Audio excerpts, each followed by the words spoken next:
but this kick broke the vase. All his efforts were in vain. The man was driven to madness.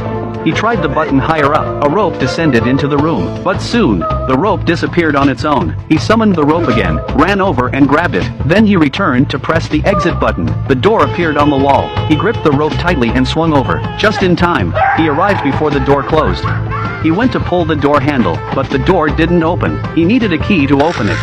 The door was about to close. He bent down to run out, but was harshly hit on his back. He was so angry and kicked the wall in frustration. Unexpectedly, he accidentally hit a button. A key appeared in midair. He walked over to grab it, but it turned out that the key only existed for a short time. He picked up a piece of fish from a sushi and marked the key button. Then he summoned the rope, used inertia to swing over. Finally, he managed to get the key. Following the process before, he went to the door easily.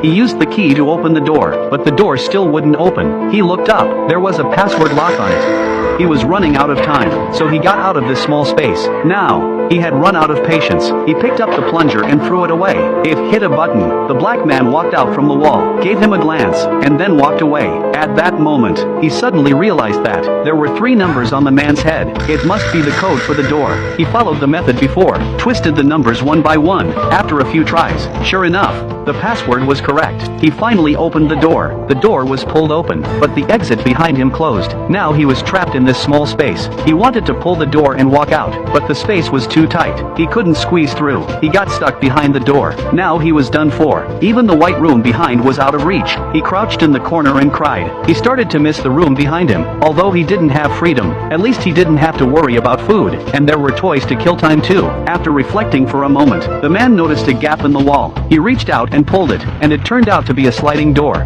He walked out of the room, and outside was a long corridor. The corridor was flat and narrow. He ran desperately forward, and at the end, there was another gray room. The wall still had lots of buttons, and there was a bright light in the middle of the room. Looking up, there was an exit above his head. This time, he stepped on the buttons and climbed up, slowly and gradually. He climbed higher and higher. The exit became closer and closer. The space above was no longer affected by gravity. He floated quickly upwards. During this process, his hair grew long, and pure white feathers enveloped him. Finally, he flew out of the exit, bathing in a white light. That's the end of the film. It's a film that contained hidden metaphors. The pure white room represented a carefree childhood, where everything came easily.